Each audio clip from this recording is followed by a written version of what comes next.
Time management is actually the most important of the whole topic that we talked about today. Yeah. Because it is not about money, it's about time. Time, how you spend it. The energy I mentioned a little bit, so energy and time, these two goes to hand in hand. And in order to really see the picture, I will try to illustrate it. I'm sitting here with you, and we have this nice talk going on. Then I could say, well, now it is 9 o'clock, we have to end. Or I could say, well, we have a nice thing going on, and we are now getting somewhere, so we continue half an hour more. And this is exactly the same thing. The time management for me is not about saying, well, I have a meeting from 9 to 9:45, and then I have a new meeting at 10, and then it's 10:45 or whatever. This is not time management. Time management is that you are really efficient in your value creation when you are there. This is the secret, I would say, if I should say any secret about my work, that I spend my time solving the problems instead of having them around me all the time and they're just being pushed away. Take out one, solve it. Take out the next one and next one and so on. And then you suddenly can have time. So even in spite of I'm being involved with 10, 20 or more companies, I rarely is stressed, and I think most people will say the same.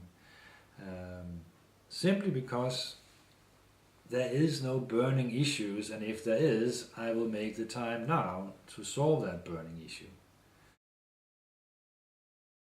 When you are just out of any high school or university, you are full of knowledge, new knowledge that I do not have and many do not have.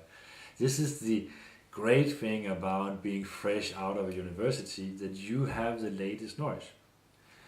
So if you can combine the latest knowledge with what is there in the surroundings, what is missing or solutions, and that's also what you see, that most inventions are actually made by young people.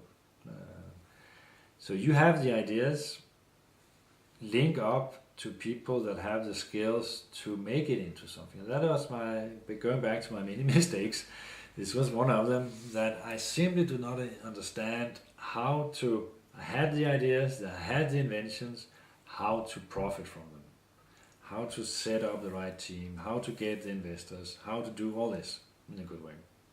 So team up early on with somebody that have done it before. Build your board, build your reference group, whatever.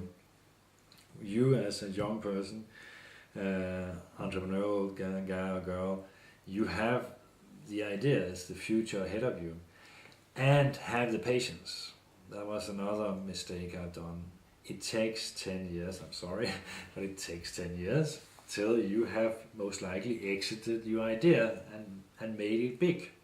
It is not going to happen, as I always thought, within 3 or 4 years, or even 1 year. Sometimes I was very optimistic. It takes time. Hard work, time and dedication and focus, and then you'll have your next company going. I had the pleasure of writing 2 books. One we called together with Finn Kollerup, that is a fantastic guy within innovation, and we have called this book Innovation for Fire Souls, we call it, and Water Carriers. And the meaning is that at some stage you are the one that are burning, and some stage I'm the one that are carrying the water. We cannot be burning all the time, because then we burn up.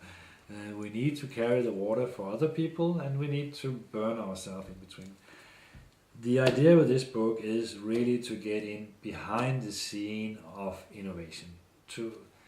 I think too many either think it is a very theoretical business, sort of with some structure that you somehow can analyze yourself into innovation, what it's about. Or people describe it as a very creative, sort of fuzzy.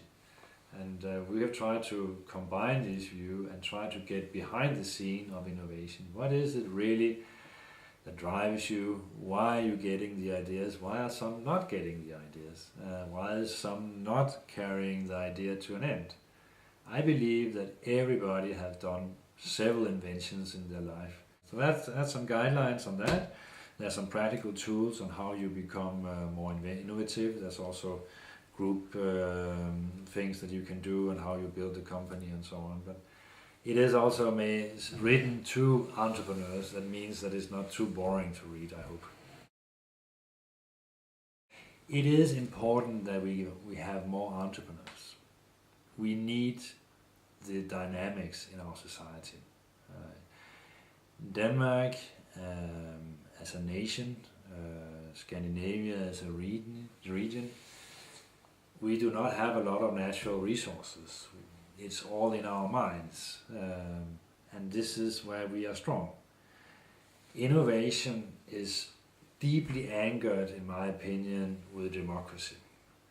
So the more open a society is, the more tolerant a society is, the more it will create of ideas. It is no coincidence that San Francisco Bay Area, which happened to be the gay area as well of US, is one of the most innovative area in US. It is no coincidence that Scandinavia is one of the most innovative area in Europe. The same, of course, also with UK. You have a very open and dynamic and tolerant culture. So think about it in that way, that you are setting your own boundaries for your innovation. That your mind is constantly being sort of a limitation. So every time you look at a problem or a challenge, it can be solved. That is the first thing you have to remember every time you have a problem. It can be solved. It may not be in your lifetime, that can be, but it will be solved. So with that attitude, you might get lucky that it will be in your lifetime, it might be solved by you. And then you can start speculating, why can I not come up with the idea? What is hindering me in inventing the new idea? And then you gradually will come to the solution. I find that so fascinating that it is just our own mind that are hindering us in inventing the next new great thing.